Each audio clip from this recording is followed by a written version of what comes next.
Halo, Tiko di sini. Dan hari ini tanggal 1 Juli 2025 adalah hari pertama dari sebuah perjalanan baru bagi saya. Perjalanan yang sudah lama saya rencanakan, yaitu sabbatical leave selama 1 tahun penuh. Yes, 1 tahun penuh, dan ini bukan sekedar liburan panjang, ini adalah sebuah langkah yang saya perlukan. Setelah lebih dari 8 tahun tanpa henti memfokuskan diri, waktu, energi, dan tenaga saya untuk membangun dan running SAB. 8 tahun lebih itu bukan waktu yang singkat. Ada titik di mana saya merasa perlu break, perlu men-charge diri agar output ke depan bisa jauh lebih maksimal. Saya mengibaratkan sabbatical ini sebagai mundur 1 langkah untuk lari 1.000 langkah. Kenapa mundur 1 langkah? Karena saya percaya untuk bisa memberikan layanan yang lebih baik lagi kepada klien kami di masa depan, saya perlu meningkatkan kualitas diri saya. Selama ini interupsi selalu ada, apakah itu day-to-day communication dengan klien, operational di SAB, manage resources, dan lain-lain. Dengan sabbatical ini, saya ingin punya waktu untuk benar-benar duduk manis, membaca buku bagus yang sudah menumpuk, mengikuti courses yang sudah saya join tapi belum tersentuh. Ini juga tentang mencari perspektif baru. Sesekali saya juga akan bepergian, menikmati quality time dengan istri dan anak saya. Jadi sebagian besar waktu akan ada di rumah, tetapi sesekali kami akan traveling. Ini akan jadi kombinasi yang menarik, at least menurut saya. Nah, mungkin di antara kalian, para pebisnis, startup founder, atau bahkan digital marketers profesional, ada yang bertanya, apa gunanya ini buat saya? Keputusan sabbatical ini bisa jadi pelajaran penting bahwa energi itu sangat krusial. Memaksimalkan waktu produktif tanpa interupsi yang tidak perlu, itu bisa sangat membantu perkembangan bisnis teman-teman semua.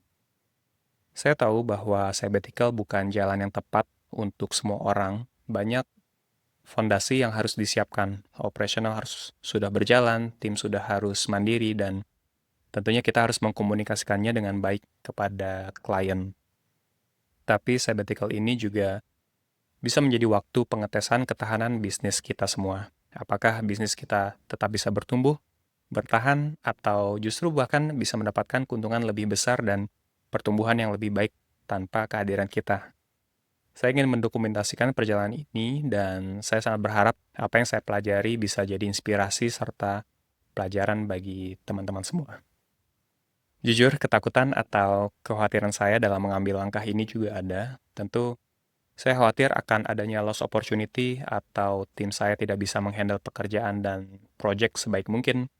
Apalagi banyak klien yang memang tahu bahwa SAB itu adalah saya. Tapi pada akhirnya saya harus memaksakan diri karena apa yang saya kerjakan ini sekali lagi adalah sebuah langkah untuk pertumbuhan bisnis di SAB itu sendiri. Persiapan yang saya lakukan adalah delegasi secara matang kepada tim, menjalin komunikasi yang intens jika mereka punya kendala, dan tentunya mengkomunikasikan secara clear kepada klien. So, ketakutan itu wajar, apalagi soal loss opportunity. Tapi kalau kita punya fondasi yang kuat dan ada recurring income dari klien yang saat ini sudah eksis dan juga sudah masuk, ini bisa jadi jaminan bisnis kita tetap bisa bertahan.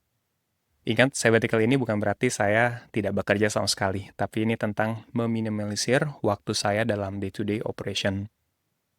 Satu hal penting yang saya ingin teman-teman sadari bahwa dari juri ini, bisnis itu bisa di-automate, apalagi dengan segala perkembangan teknologi AI saat ini dan juga AI agents yang bisa meningkatkan output bisnis kita. AI ini bisa digunakan oleh orang-orang terbaik di tim kita.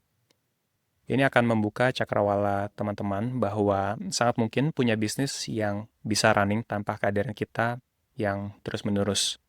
Kuncinya ada di 3 hal. Pertama, pondasi yang kokoh. 2, komunikasi yang jelas kepada tim. Dan pemanfaatan teknologi secara maksimal. Yang penting kita punya expertise yang memang demand-nya ada di market, sehingga bisnis kita tetap bisa bertumbuh dan penambahan customers tetap memungkinkan.